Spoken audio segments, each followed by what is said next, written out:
Tapi kemarin ada statement dari Kepala BPOM perihal permintaan Kak Nikita Mirzani untuk BPOM menjadi saksi di persidangan. Dari Kepala BPOM bilang itu memungkinkan kalau dari majelis hakim yang mengajukan. Sedangkan anak abang sendiri sudah sebelumnya melakukan hal tersebut, tapi sama majelis hakim justru dikembalikan lagi ke pihak Kak Nikita.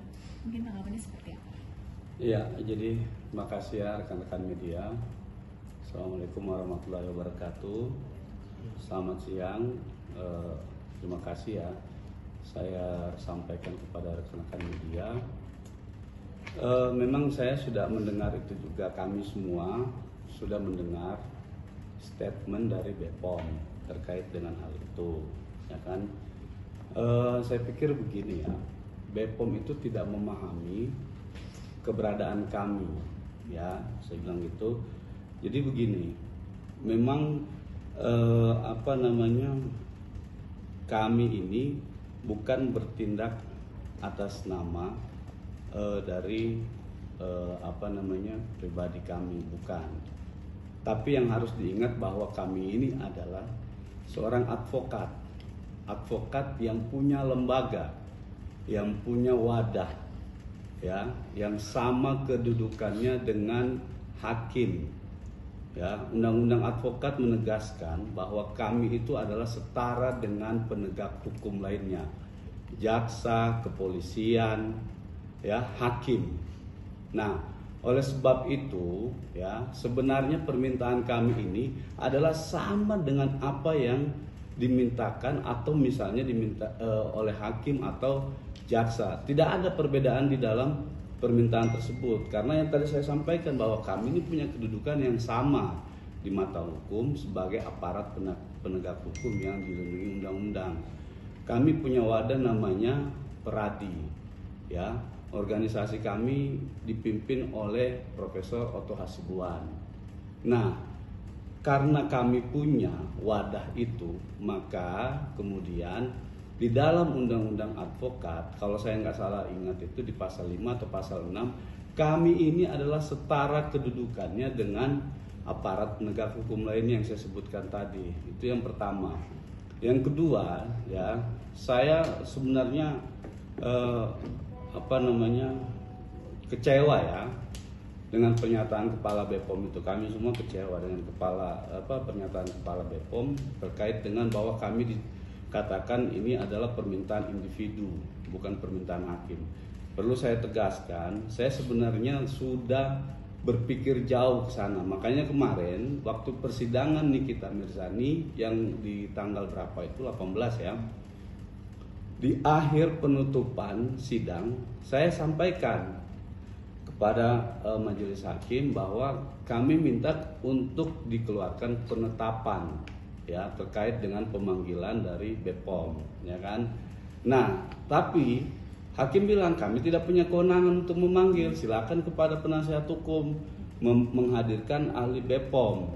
Itu karena hakim tahu bahwa kami ini punya kedudukan yang setara gitu loh.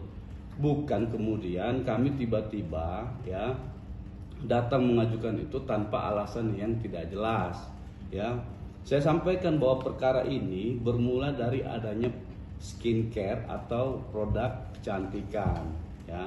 Nah, itulah kenapa kami meminta kehadiran BPOM. Pertanyaan seriusnya, kenapa kemarin BPOM nggak hadir pada saat persidangan pada bagian pembuktian dari jaksa, ya kan? Padahal mereka itu diperiksa di tingkat penyidikan, mulai dari kepolisian sampai kejaksaan. Nah, ini yang mau kita konfirmasi, karena kenapa saya bilang di dalam BAP dari ahli BPOM itu tidak berbicara soal yang dipermasalahkan sekarang, glowing booster cell. Dia berbicara produk yang lain.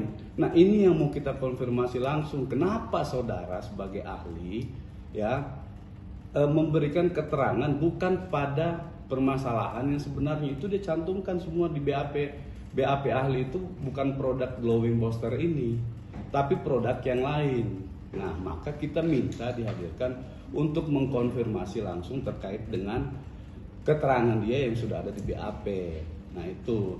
Lalu kemudian saya mau menanggapi juga begini ya, di beberapa waktu yang lalu ya, teman-teman media juga mungkin masyarakat publik juga sudah pernah mendengar bahwa BPOM itu bersedia memberikan keterangan, ya kan begitu. Nah, tapi tiba-tiba sekarang berubah gitu kan, dengan alasan yang sangat tidak logis ya. Itu sangat tidak logis dengan alasan ini permintaan dari individu. Dia tidak memahami kedudukan kami sebagai advokat gitu. Nah, kami meminta itu ya, dia bilang kami akan berada di tengah-tengah masyarakat ya, dia sampaikan begitu dari pihak BPOM. Untuk yang mau mendengarkan keterangan kami akan hadir di tengah-tengah masyarakat ya, untuk menyampaikan hal-hal yang benar-benar sesuai dengan hukum atau fakta yang sebenarnya. Nah, tiba-tiba dia merubah statementnya itu, ya kan? Dia bilang dia tidak bisa datang, gitu kan? Nah, ini sebenarnya menjadi pertanyaan serius kepada masyarakat, kepada publik. Ada apa di balik ini? Ya, kontradiktif keterangannya. Dari kemarin dia bilang, oke, kami akan bersedia, sekarang kami tidak bersedia. Tidak bersedia dengan alasan tadi itu. Nah, inilah saya bilang kontradiktif pernyataan dari Kepala BPOM ya. Nah, hal ini juga akan kami sampaikan di sini bahwa kami akan mengambil tindakan hukum juga ya terkait dengan ini. Karena menurut kami juga ini ada hal-hal yang dimungkinkan ya tidak sesuai dengan hukum yang berlaku, atau ini tidak on the track secara hukum gitu. Nah, demikian yang bisa saya sampaikan. Bang, kalau dari BPOM ini tidak